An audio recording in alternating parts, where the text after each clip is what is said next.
भारतात होऊ घातलेल्या निवडणुकांच्या नंतर लगोलग ओपिनियन पोल अर्थात मतदानोत्तर कल चाचणी घोषित करण्याची परंपरा आहे। त्यानुसार सध्या झालेल्या चारही ठिकाणच्या मतदानानंतर बंगालच्या बाबतीत सर्वाधिक उत्सुकता असताना यंदा बंगालचे वारे फिरणार आणि पश्चिम बंगालमध्ये सत्ता बदलाचे संकेत मिळतात अशा प्रकारची अंदाजरूपी शक्यता ओपिनियन पोलच्या माध्यमातून व्यक्त केली जाते।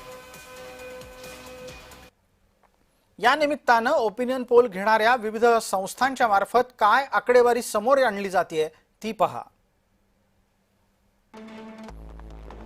मॅट्रिज या कंपनीने आपला ओपिनियन पोल पश्चिम बंगाल बाबत केलाय। त्यात तृणमूलला 125 ते 140, भाजपाला 146 ते 161, काँग्रेसला भोपळा आणि डाव्यांनाही भोपळा मिळेल अशी शक्यता आहे।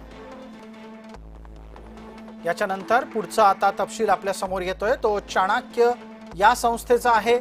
चाणक्य या संस्थेनेही काँग्रेस आणि डाव्यांना भोपळाच दिलाय।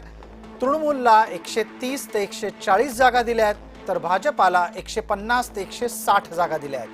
गणिताच्या अनुसार भारतीय जनता पार्टी काठावरचं बहुमत घेऊन का होईना पण पश्चिम बंगालात सत्तेत येतेय असा संकेत ओपिनियन पोल आज तरी देत आहेत।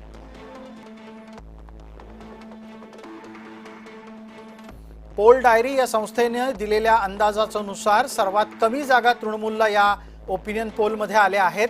तृणमूलला 99 किमान जागा मिळतील, अधिकाधिक 127 चा आकडा आहे। भाजपच्या साठी सुद्धा 142 171 इतक्याच आकड्यांची शक्यता आहे। या ओपिनियन पोल मध्ये सुद्धा काँग्रेस आणि डाव्यांचा भोपळा काही फुटत नाही।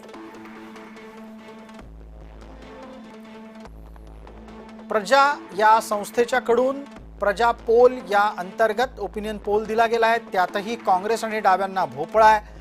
तृणमूलचा आकडा आणखी कमी झालाय। तृणमूल 85 ते 110 च्या दरम्यान राहील असा अंदाज आहे। भारतीय जनता पार्टी पूर्ण बहुमतात आणि सशक्त पद्धतीनं प्रस्थापित होईल असा आकडा व्यक्त करत असताना 178 ते 208 जागांचा अंदाज व्यक्त झालेला आहे।